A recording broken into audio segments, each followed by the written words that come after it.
Ah, Nerevar, you are here for another one of my sermons. Wait, combat mods, is this how you honor the sixth house and the tribe unmourned? Well, this is unfortunate, for this is not a sermon I will be giving. I am a god. I don't need to reduce myself to using sticks and doing fancy acrobatics to unalive someone. I just have magic to do it for me. Exactly. That's why I am here, you masked exhibitionist. I can see the words of the beastman do fit you after all. Ha! Now leave the precinct. You are useless here. Fine, this topic bores me anyway. Come, Nerevar, I know a place that makes excellent ash yams. And you!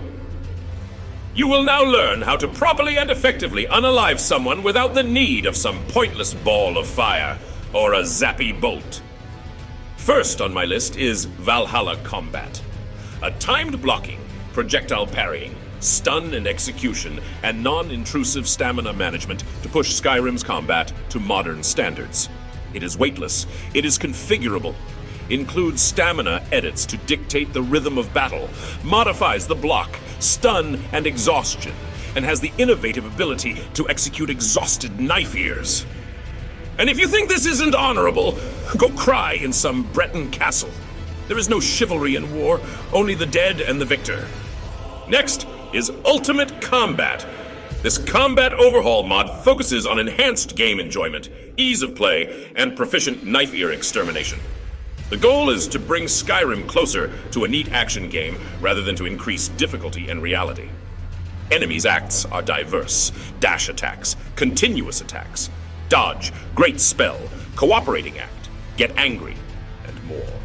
Many new attack animations exist, including extended and improved behavior, playability improvement, poise, timed blocks, in-fighting shields, so speed bonuses, locational damage, and stronger enemies.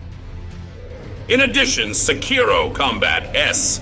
This preset for Ultimate Combat brings the fast-paced, flashy, and stylish swordplay of the Akaviri-looking warrior it's inspired by, with bright effects upon weapon clash and the ability to deflect melee, ranged, and even magical attacks with timed blocks.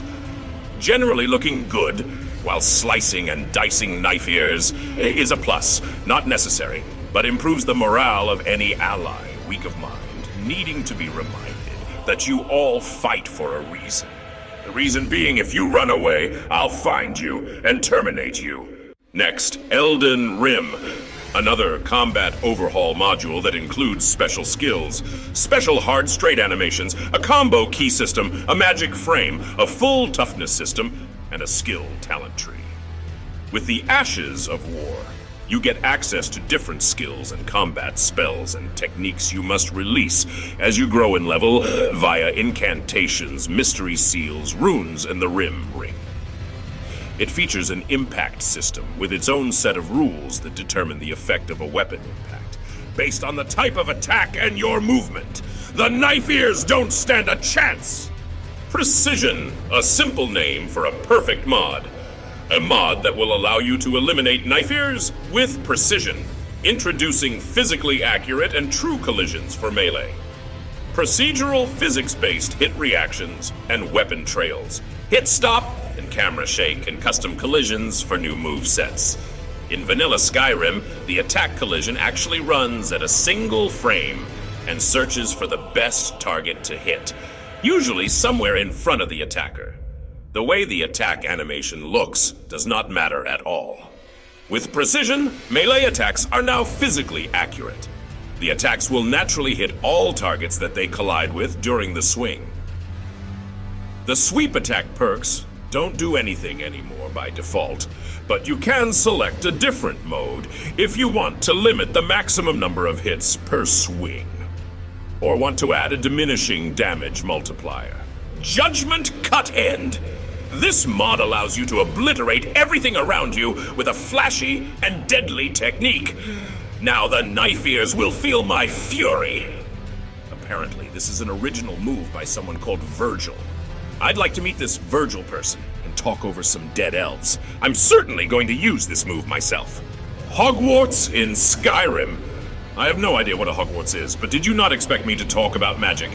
Because you'd be right, as this mod is not for learning and using spells.